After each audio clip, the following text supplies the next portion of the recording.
kodwa ubona ukuthi no ingathi akayiqondi kahle noma ngeke usho akuphindisele akusho verbally kodwa ubuka ama-actions ukuthi the way this person is doing, the way this person is conducting himself or herself iyakhomba ukuthi akayi-understandi indaba yokuvuka kaJesu. Hallelujah. Hallelujah. Amen. Namhlanje is a mission Sunday in our church. Hallelujah.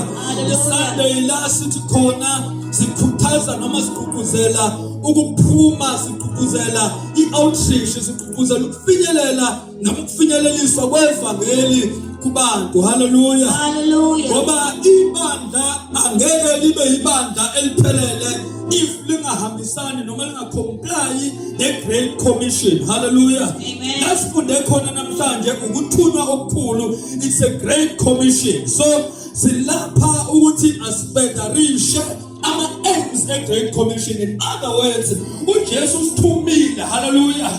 In other words, singabantwana bakaNkulunkulu, singabantu abazibiza ngamaKristu, sinobaba wethu osithumileyo ukuthi nakho kumele nikwenze ezabantwana abalalelayo, ezabantwana abacomplyayo. We need to comply nokuthunywa. Hallelujah. In other words, ibandla liyadinga ukuthi malikhiphe abantu abazohamba basabalalisa ivangeli kwezinye indawo. That is why ibandla lethu few years ago embarka kwinkundla ye-mission where they send out, where they ensure ukuthi people are sent out. So ibandla lethu liyakuvumela ukuthi uma ngasuka umuntu nje athi ngifuna ukuya eZimbabwe ngiyoshumayela khona, ibandla will make every effort ukuthi lowo muntu limsponsorishe, limdonate kuyena, limnakekele, lim-take care of him or her eselapho kuleloze ayekulona. Hallelujah. Because sisabalalisa ivangeli, sihambisana nokushiwo kuJesu, nokushiwo uJesu. Hallelujah. Hallelujah. So wonke ama-organizations kunezinto ezenziwayo. Hallelujah. Ayikho inhlangano ngaphandle kokuthi kuyenziwa something, ngaphandle kwe-program of action bayibaliza i-POA. Hallelujah. So thina-ke iyodwe yethu eyokuthi asisabalalise ivangeli. Hallelujah. uJesu uthe ufuna ukuthi sihambe sishumayele izwi lakhe kuzo zonke izizwe. Hallelujah. For enough, ngeke sikwazi ukufinyelela kuwonke amazwe omhlaba, but la ukhona in your own little corner, you need to start doing something. Hallelujah.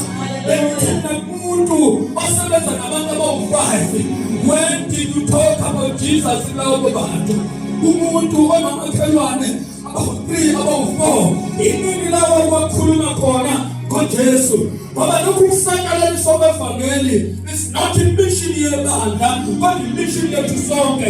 And ayiqali phezulu ebandleni, but it starts from small. Iqala kithi la umuntu emshelishana idesk emsebenzini ngizokwazi ukuthi ngikhulume ngoJesu kuyena. Hallelujah. Umuntu esisebenza naye emshini owodwa during our lunchtime ngikhulume ngoJesu. But what do we do? SingamaKristu, we neglect indaba yokukhuluma ngevangeli. We use our mouth to talk about all other things. Negative. Hallelujah. We nekusebenzile sikhuluma kabi ngabaphathi bethu and forget ukukhuluma ngoJesu. Hallelujah. Imagine this person oqala abaphathi kuyena, this person oqala ubiza abaphathi ngamagama, calling them names. Mawusufika usukhuluma ukuphila, how is the person is going to understand? Jesus. How the person will understand you? That is why mumzalwane kumele ubalekelane nezinkulumo ezingakhi. Hallelujah. Kumele ubalekelane nezinkulumo ezinegative. Kumele ubalekelane nama-group akhuluma izinto ezingayisi phambili. If umzalwane uzi-involva emagruphini asemsebenzini, emagruphini asemphakathini, emagruphini asekuhlaleni, noma ikuphi la ukhona, uzi-involva kuwona khuluma izinto engenakuphila, uzoba nenkinga when you start now usuthi ukhuluma ukuphila. Hallelujah. Hallelujah. So the first step as umzalwane ofanele uyenze, refrain from involving or engaging nama-group noma nabantu aba-negative, nabantu abangakhuluma ukuphila, abakhuluma impuphiso. Amen. Isinyathelo sokuqala ofanele usithathe ukuze ukwazi ukuphumelela. Hallelujah. Because uma ungenzanga njalo usuzifakele i-barrier, usuzifakele umgoqo in such a way that ngeke usakwazi ukuwela. When you try now ukuma ngakwelinye iside ukhuluma ukuphila, akusakhulumeki because wena you are known ngokubheka, you are known ngokukhuluma izinto ey'ngakhi, you are known kule group onayo ngokukhuluma izinto ey'nyisemumva, you are known ngokukhuluma izinto ey'limaza amagama abanye abantu. So uma ukhuluma ukuphila akusenzi ukuzwakala. Hallelujah. Hallelujah. Amen. Engathi ungakwaziwe kubantu ohlangana nabo, kubantu omitha nabo, kubantu osebenza nabo, kubantu ofunda nabo, kubantu ohlala nabo, omakhelwane. Engathi ungake waziwe njengomuntu okhuluma ukuphila. Hallelujah. Hallelujah. Ukuze ukwazi ukuthi belula usufuna ukukhuluma ivangeli, ngoba ivangeli lizokhulunywa phezulu kongekuhle noma phezulu kokungcola kalinampumelelo. Hallelujah.